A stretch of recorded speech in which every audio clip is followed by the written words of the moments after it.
Right, well this is the part of the show where my colleagues here give away their trade secrets and then I purloin them for my own column. So to my right, Andrew Coyne, and to my left, Mike Tandt.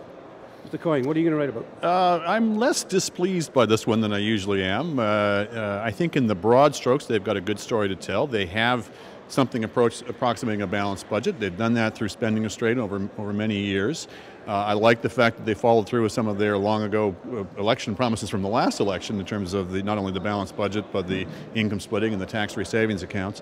It's just all the micro-meddling stuff in gewgaws for the manufacturing sector and defense procurement, all these things. They're sort of making life safe for big government, I guess, is the summary statement for me. Mr. Tandt. To me, this looks like nothing so much as a Jim Flaherty budget, frankly.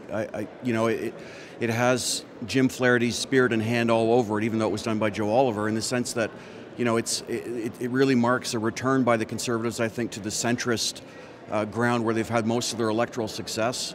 There's a lot of language in this budget about protecting the vulnerable, social housing, students, seniors. Well, I was going to say it was more like a Ralph Goodale or a Paul Martin budget. Well, exactly. It reminds me a lot of some of the Chrétien budgets in the 90s, and I think that's done deliberately as a check on Justin Trudeau's efforts to try to court the middle class, the centrist voters away from the Conservatives and back to the Liberals.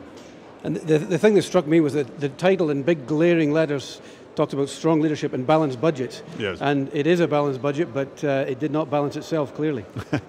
Partly that's, as I say, partly fair enough that they made some spending restraint over many years. There's a bit of jiggery-pokery in here as well in terms of using the proceeds from the GM sale. We were talking earlier about the drawing down the contingency fund.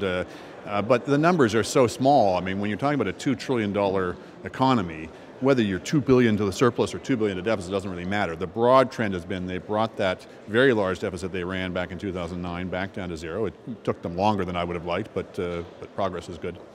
And finally, anything you didn't like?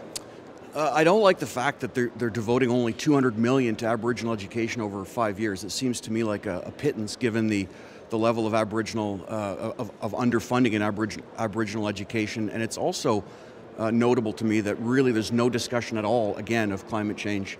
It's the usual grab bag of environmental measures about everything except climate change.